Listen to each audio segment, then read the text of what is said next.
Well, guys, as always, thank you for being here.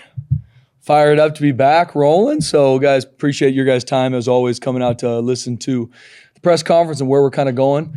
And just so excited for this season, man. Thank you, Jesus, for an opportunity just to have an impact on these kids. As a coach, as you roll into season, I get judged on what happens 12 nights a year, right? You're getting into that mode. But as I'm open about, man, at the end of the day, like, why I'm here is to have an impact on these kids and hopefully grow them into be the best version of themselves so they can be world changers, right? That's really what I feel called to do by using the vehicle of football. So can't wait for game one. Proud of our staff, so proud of our players from January to now, the work they've put in. And just really excited to see them go cut it loose. We're a new team this year. South Florida is a new team. Every FBS team at this point in the year is a new team, and there's a lot of question marks. I get asked, like, what's going to be the strength of your team? What are some position groups that are going to stand out? It's really hard to say that because we haven't played anybody yet, right? We still have everything to prove. No different than South Florida. Last year is done. You can't start halfway up the mountain. The ball is going to get put down here Thursday at 5:30. So proud of where our guys are at, proud of where we're growing to. But before I get into any football stuff, I got to give Bob Beeler a shout out, man. Bucknell Hall of Fame. Let's clap it up for Bob Beeler, man. Big time, big time. But as always, guys, just can't wait to get in this run with you. Proud of how our guys finished fall camp. We've talked a lot about that through the scrimmages and where we're at.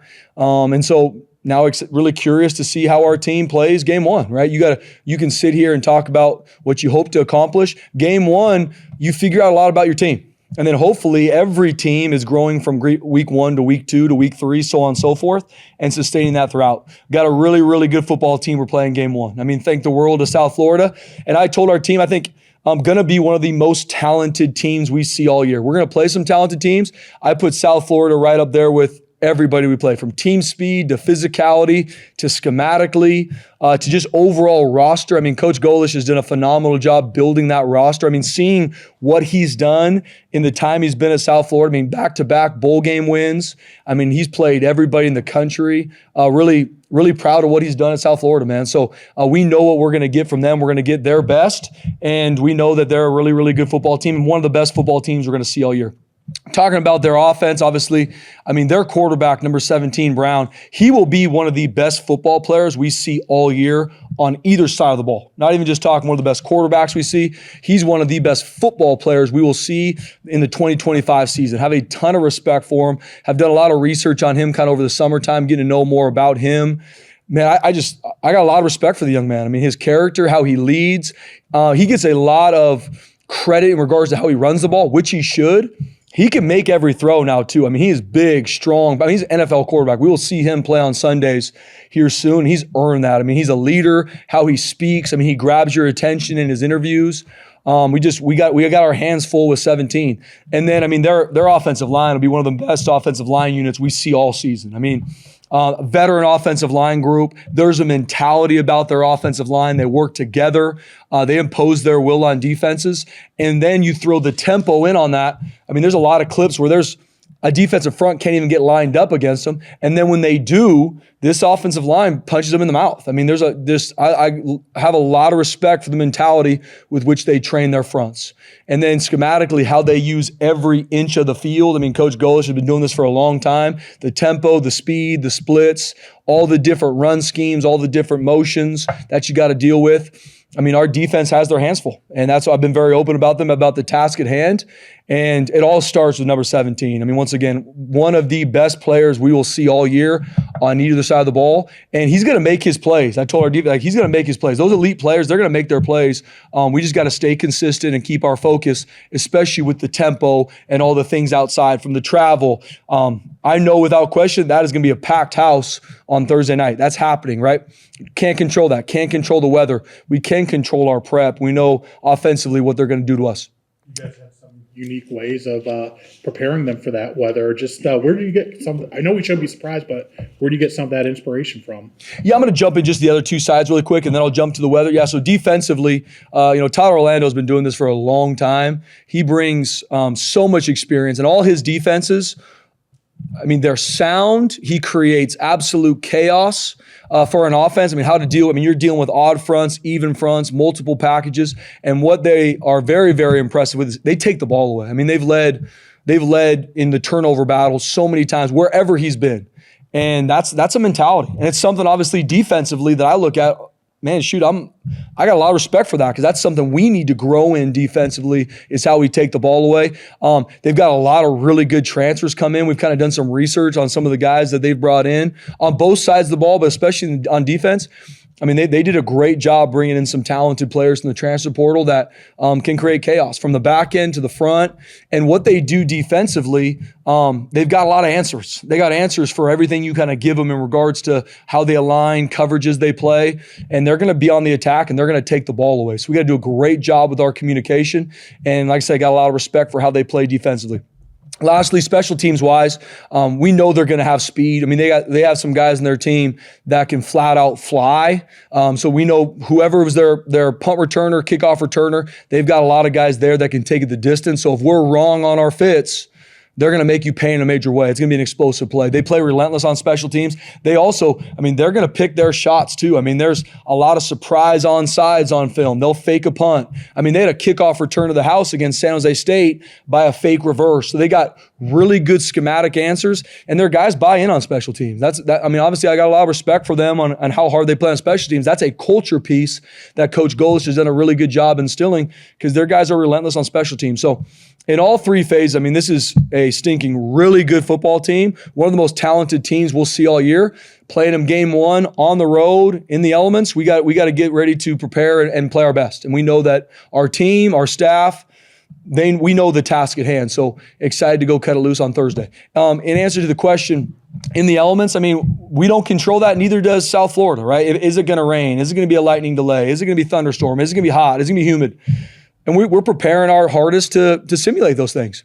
At the end of the day, the ball is going to get put down. It's going to be 11 on 11, and we're all going to be playing in the same environment. And we got to get our guys ready to focus in that space. So you talked about Byron Brown a lot, which, again, we were record books last year, and I think he's just calm. So I guess just what can you try and do to stop him?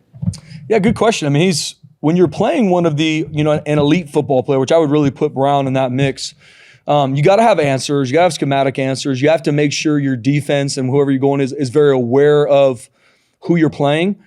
But you also got to give yourself grace to know they're going to make some plays, man. I mean, Brown's going to get his plays. He's an elite football player. There's not one schematic answer that can take him away. I don't care who you are. I mean, he's an elite football player. He's a 3-year starter and has put up yards on everybody he's played because he's elite at what he does. So we just got to stay in the fight. We got to keep our focus. They're going to get their plays. We're going to get ours. We got to stay in it, and we got to find ways to slow them down. I know the depth charts, it is what it is. You have to put something out there for week one. But was there any battles that stood out to you or guys that were super impressive that won spots? And some of those oars on the offensive line, how much is that injury related versus guys fighting there? Yeah, good question, BJ. I think just like anything, I mean, we're putting out a depth chart for game one, and we're going to take the field of that depth chart. But I promise you that depth chart is going to change game two because either how guys play or how, whatever happens, there's going to be a really big evaluation of our team after we play South Florida. So there's some oars in there because we're going to rotate guys. We're going to see if that position battle is still neck and neck. We're gonna take the field and we're gonna roll guys to see who is better and who deserves to get more reps than others. In the offensive line, there's some guys banged up through fall camp that hopefully we get back for the game that we're gonna be able to rotate in and out, hopefully. And it's also guys competing to get more playing time. So the oars on the depth chart are really how we see it, where it can go either way. Whoever's gonna play better than the other one's gonna become the 2 or the 1 as we shake out, especially on the offensive line. See Caleb and that on the depth chart, but I'm not sure many of us thought it would be a backup punter. Yeah. He's done a really good job with it. I mean, it gives us a really good answer. I mean, we've got some different things with him as a backup punter that we're going to be able to do that open up a lot of things for us in the punt game. And obviously Caleb, I mean, he's worked his tail off. He wanted to be the backup quarterback and obviously wants to be the starter at some point in his time here. Max Cutforth did a really good job through fall camp. I mean, really proud of him, and he's earned the right to be our 2. Caleb's our third quarterback, and so we're going to find more ways to use his athletic ability and his arm on some special teams. I know you guys will always have a few, true freshmen on the depth chart, but it feels like a few more than normal this year. What do you like about this recruiting class and just how much of an impact can they make right away? Yeah, like I said before, I really like the class we signed in December. I mean, not just in who we believe they can become here as football players, love their character. I mean, we recruit always. Talent sets the floor, character sets the ceiling. And I believe that these guys have a high talent level, but that's their floor. these guys have high character, and that's where we've been able to grow them really fast. And our staff's done a really good job. I mean, we've got some true freshmen that are going to play game one against, like I said, a very, very good football team in South Florida. And we'll see how they do, right? And that's the curiosity as a coach, that they've been through everything from decks to scrimmages to everything. Is different when it's game one, right? You find out a lot. But Bol has had a really good, 8 months that he's been here. He's done a lot of really good things. He's going to get his opportunity against South Florida to cut it loose. And it's cool to see, some of our young receivers are going to get a shot. Quentin Brown, Kemonte Williams, true freshmen that have done a really good job through fall camp, and they're going to get their opportunity to go cut it loose. So excited to see these guys compete, excited to see them cut it loose on some special teams. And then you learn and grow from those moments. Game reps are invaluable. And the only way to grow in this game is by playing it, and especially playing it on the big stage, which we're going to be on Thursday night. So we'll learn a lot about our group going forward. There's still some true freshmen that maybe aren't listed on the depth chart that will play for us this season. They maybe just aren't there yet. Just like every year, there's a guy, and I don't know who yet, there's a guy or two on scout team right now working his tail off that's going to continue to get better week in and week out. And week 7 of the season, he's going to be, have a huge role on offense and defense. Don't know who that is yet, but excited to see how that shakes out. Coach, I know that pass protection was kind of a big emphasis heading into the offseason. How do you feel about the secondary heading into this game against a really versatile USF team? What improvements have you seen here in fall camp? Yeah, we'll find out Thursday night, right? I mean, some of the things you're talking about, it was a huge, growth area for us as a team. And our defensive backs, and it gets focused on, just like anything, you can look at a stat and then it's easy for you to go right to a position group. That's holistic, right? If there's a category that we're not successful in defensively or offensively, it's not because one position group is not doing what they're supposed to. Maybe there's something that they need to change and grow in, but it's the whole defense. It's the whole team. At the end of the game, they're not going to, you lost, but this position group played really well. You win as a team, you lose as a team. And I see it no different defensively, right? There's some things that we did really good in regards to, creating chaos plays against quarterbacks. There's a lot of things in the back end that we need to fix. But there's also some plays where we didn't get home on some pressures we called that put them in harm's way. So I'm proud of how our back end's grown this offseason. We're going to put it on full display on Thursday night and see how they do. And especially against a South Florida team, they are going to make you make those plays. They're going to make you make tackles in space. They're going to make you win a 50-50 ball as a corner, as a safety. Our guys got to go do that. I mean, I love that offense because they put your entire defense in conflict. So we'll learn a lot about our back end Thursday night. The running backs, there's a lot of talk about them. How do you feel overall with Sherrod in that group? And we don't see Breezy Dubar on the depth chart. I just didn't know if that was him not being available in a lot of camp, or how do you kind of see that shaking out? Yeah, Breezy, he's got to be healthy, man. He's a guy we're working our tail off to get healthy for this game. And so proud of Breezy, BJ. It's just he's got to stay healthy to be available. And we hope he's going to be available for this game. It's going to be a game time decision if he is. Those other three have done a really good job. Like I said before, I think Malik, Sherrod, and Sire Gaines will really be, back and forth in regards to who's getting the load. Like they're both going to get probably equal amount of carries as we go into this game, right? That's kind of our plan. We'll see how it goes. And then Dylan Riley's had a really good fall camp. He's kind of that third guy that he's going to get his reps. He's going to get his plays to go cut it loose. And all three of them are going to have an impact on special teams, and we need that to happen. A lot of new faces this year. How do you feel coming into week one at that position? Yeah, just like anything, Bob, almost similar to the question about our defensive back end. I like where we're at right now. We got to go put it on film game one. Proud of how our receivers have played through fall camp, things that we've grown in. I'm excited that we got some really young freshmen that we're going to be able to go out there and cut their teeth because that's going to grow them a lot in their time here. Latrell Caples, the bona fide leader of that group, and he's done a great job, not only leading the receivers, but leading our offense and team as a whole. And some guys have stepped up. Like I told, Chris Marshall's had a really good fall camp to date. I'm excited to see him cut it loose game one. I'm not going to promise what that's going to look like because I haven't seen him doing a game yet. Excited for him to do that here in a couple days. Ben Ford's had a really good fall camp. And like I said, a lot of these young guys stepped up. Cam Bates is always the guy that shows up on special teams and offense. So we've got a really good group. But excited to see who elevates when the game's on the line. With Chris, we kept saying consistency and let's see it tomorrow. Now here we are game week and he's listed as a starter and has gotten to this point. How I know you said still got to see it on Thursday, but if he can stay healthy and play out there. Have you seen enough to think he's a guy that can be one of the better receivers in this league? Or? I absolutely do, BJ. I mean, he's always been a very, very talented receiver. Period. End of story. That's not my opinion. That's who he is. But we knew he needed to grow in his consistency.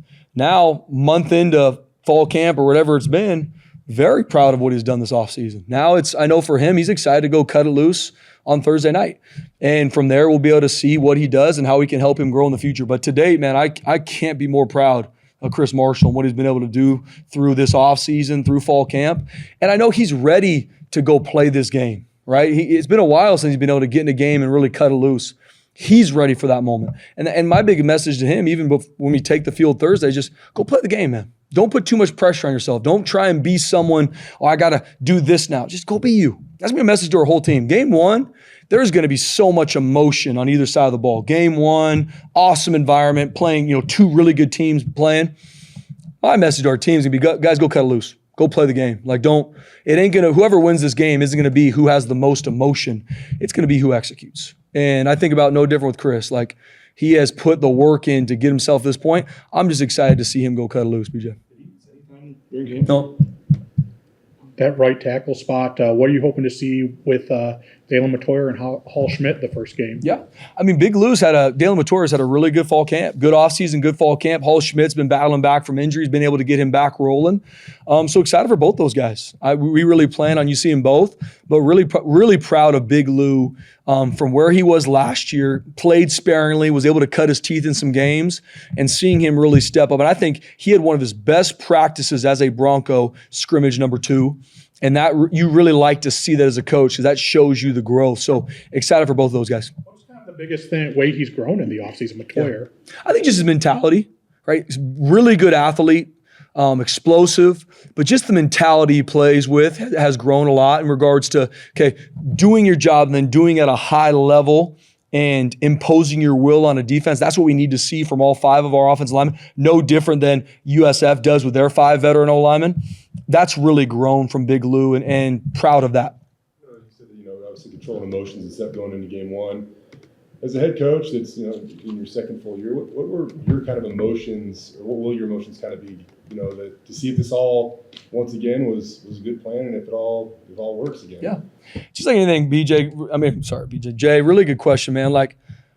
As I go into game one as a head coach, you really look at what are we learning every day? Right. And that's something I've stolen from Coach Pete. It's all about what happened and what did you learn? We got done with fall camp, whatever it is, a week ago. It was no different after that. All right, guys, fall camp, as a staff, what do we learn? What do we grow in? What are some things a year from now in fall camp we got to do better? And I think about it no different as we prep for game one, Jay. No different for me. Whatever year coaching, whatever year as a head coach, I think you always got to be ready to, this is what we believe is our best plan. And however it goes, we got to be ready to learn and be better in week 2. And that's really what I want me and our staff and our players to be focused on, and less about just what the outcome looks like. Does that make sense? And that's why in the offseason, so much of it for us has been process over outcome. I want us to have the best process in the country. The ball is going to roll funny sometimes, right? You might win a game, but you didn't. Your process was still off, right? So as a coach, that's what we control. How the ball is going to bounce Thursday night, the catch here, a missed catch here, a missed tackle, a made tackle. That's football. That's why this is the greatest game on the planet. For me, I just want to make sure we are preparing our players with our process to go be their best. That's what I'm double, triple checking right now, always, because that's always what I want to be as a coach. I want to make sure that they have everything they need to go be successful. Then they got to go play the game. They got to go put the ball down and play this game they've been playing forever, and don't play with any fear of failure. Go cut it loose. That's what I'm kind of really focused on right now, Jay, and less about, well, I wonder about these things. There's a lot of things I'm curious about, position groups or players, how they're elevating. I'm really just doubling down on the process of our team. When it comes to a guy like Ben Ford, listed as a co-starter right now in your depth chart, when things don't go somebody's way, they can maybe look for maybe a new setting, a fresh start, something like that. What does it mean that Ben has stuck it out to this point, and now he's in a position to maybe be a starter? Yeah, Jay, Ben Ford, I can't be more proud of that young man. He's been through so many injuries in his time here. He's just been through a lot. And seeing where he is now, still battling through, didn't miss a day in fall camp, battled, bring in, new freshman receivers and these different guys and never lost his edge. To your point, Jay, I think the common thing to do, and you see that in this landscape, well, if this isn't the shortest line or if this isn't the easiest place for me, I'm out of here. That's not Ben Ford. I mean, he's going to do whatever it takes for this team. He's going to put his head down and work, and that's why he's a huge part of this team, not even just in regards to being a receiver for us, a huge part of our entire locker room, huge part of our entire culture, because he's all in with what we're doing here. And I'm so proud of Ben. I'm just so proud of him to be able to go cut it loose here in a couple days. D-line, I think I counted 6 newcomers on the the depth chart here on the D-line. I know you guys had to obviously, rebuild that with some of the key guys you lost, but how do you feel about that group? And for fans, it's a lot of, new faces out there. Yeah, we'll find out Thursday night, BJ. Fired up. No, it's really like how our D-line's grown through fall camp. I mean, Coach Shenander, Coach Miley have done a really good job because there's a lot of new faces. There's some guys that are not new to us, but new to maybe the fan base, and Lopez Sanusi, Michael Maudry, like they've been here. They just haven't really played a lot to date. They're going to be called on to play a lot. And as we go into it, I mean, Braxton Feely is the leader in that room. He's the veteran coming back. But then you really got 5 guys there, BJ, that we're excited to see how they play. So, and the consistency with which they play with will dictate how they are game 2, game 3, and who is going to elevate to really be that number 2, that number 3. Because right now, it's open competition. And I've been open with our defensive front, just like Coach Nander. We'll find out who takes the field with Braxton Feely maybe at the hotel. Because I just want to, right now, we still got to continue to push and grow. I like all of them, but who's going to elevate themselves to be the guy? 3 tackles, 3 nose tackles, and 3 D tackles listed. I mean, do you plan on all 6 of those guys? I mean, how deep's the rotation going to go? Yeah, it's all going to be about how the game goes. I mean, this offense that our team is going against, I mean, they are one of the fastest, I think the fastest offense in the country. So they're not going to let you sub much. And when you do, you better be ready to roll some D-line because they're going to try and run your defense off the field. So we got to be ready to roll all 6 of them, and all 6 of them got to be ready to play. Gaines, like if you shake his hand, it feels like he's going to break it. When you interview him, it feels like he's staring through your soul. What does his intensity mean to you guys on game day?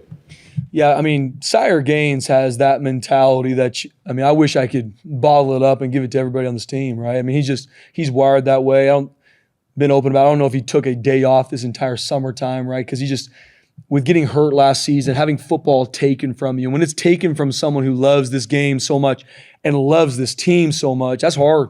That's hard, man. And he's been through that. Seeing him now healthy, cutting it loose in fall camp, I mean, he just can't wait to go play this game with his brothers. I mean, he's similar to some of these other guys we're talking about. Me with him game day, it's going to be more mellowing him to focus on just go play the game and have fun because he is so intense because he loves this game so much and he loves his team. Doesn't want to let his team down.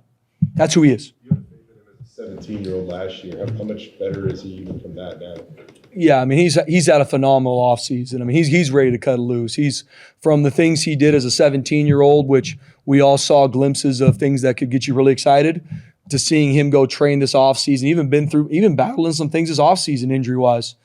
But just seeing him never lose his focus, never lose his edge, never all of a sudden get casual, right? We talk about casualness leads to casualties. Never once happened for him. And seeing him, what he's done this offseason, he's go ready to cut it loose. And Malik Sherrod in that room with Dylan Riley, Breezy, like as a group, Coach Montgomery's done a great job with those guys. I mean, they're ready to go as a stable, go cut it loose. Speaking of all the running backs, especially Sherrod and Gaines, they seem somewhat different, body shapes and everything. How much does that give you an edge with the fact that they might have different strengths? Yeah, they definitely have different strengths, different skill sets, right? So it's going to be really good for our offense, this season to have. They both can run our entire offense, right? They both do a lot on special teams, but they give a little bit of a different edge to whatever play they're doing, right? And so that's going to be a really good switch up for our offense, and excited to use both those weapons. What did Colton Boomer do to win the kicking job? Yeah, he battled some injuries as he was kind of through fall camp, but when he's healthy, which he is now, he's really good, BJ. And so we're going to continue to evaluate. Once again, that might change this week. That might change game 1, depending how he plays. But when he's healthy and he's doing what he's supposed to, he's really, really good at what he does. Jake Grip at linebacker, it's going to change through the season, like you said. But just what's he done to, win that spot? Very consistent. Yeah, Jake Grip, very consistent. Loves his teammates. He's been very, had a huge role on special teams, played a little bit on defense last year. And this offseason, I mean, he was like, man, I just want to play. I want to start. I know I can do it. And a lot of guys will say that, right? As a head coach, I meet with everybody and they'll tell you that. It's a very few that actually put the work in to get that done. Jake Ripp's put the work in to earn the right to be a starter here. That could change from game 1 to game 2, to your point, Sean, but he's earned the right to go start game 1 for us because he's very consistent.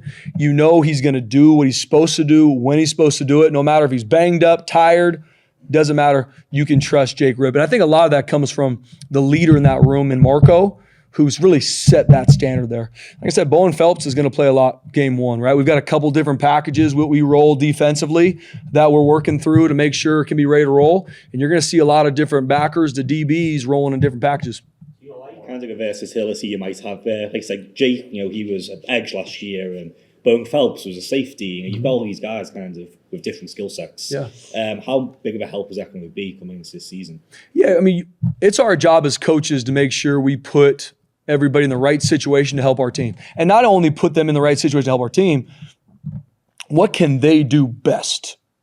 And I think, Bowen Phelps moving from safety to linebacker, he's got a really, really bright future there. Even as a young player, he's got a really, really bright future there because he can help our team there. Jake Ripp, no different. There's going to be some things he did last year that helped us, but he's going to help us a lot more this year playing inside linebacker. And so that's where we look at, no different offensively, defensively, especially how we create packages and how do we get our best 11. Maybe you're not starting in this package, but we're going to get you in this package, and trying to throw an offense off by being able to use multiple packages helps us. Back to the weather, the last 2 times you went to Florida, you had to change plans because of it. Just what did you learn from those 2 trips, both good and bad? Yeah, really good question. I mean, been a part of a lot of different trips out east. Game 1 from Florida State to Central Florida to Georgia Southern last year. And there's things that as you go through it, you learn and grow. I mean, our prep, how we hydrate our guys, how we train, things you learn over the years. And so we try to put that into practice this fall camp. At the end of the day, the environment is the environment. And that's my biggest message to our players. The environment is the environment. Nobody controls that. Jesus is the only one that does, right? I don't. But we do control how prepared we are. And regardless where you play, game 1, you'll see guys cramping in pregame game 1 just because the emotion's so high. So there's a lot of things game 1, the environment that we just try. My goal as a coach is to make sure our guys are not thrown off by whatever it is. If it's fill in the blank weather, that's the game. South Florida's playing the exact same deal we are. And whatever, they're from down there, all that, at the end of the day, ball's going to get put down at 5:30. With that said, 3:30 on a Thursday, kind of a weird start. I don't know if you're asking the mayor to try to get businesses closed or what. But what do you make of that? And you do get a chance to be on ESPN, though, the only game kind of going on at that point, which is obviously a big deal too. Yeah, it's funny. I was even talking to my wife about what time kickoff was and what it is. Because 3 kids, she's not going to be able to come out there. Nobody wants William, our 5-month-old, in that 5-hour flight. I promise you that. He'll probably be puking on the person in front of him. But it's an interesting time in Boise. Obviously, 5:30 Eastern on ESPN. Huge moment for our program. Huge moment for South Florida's program.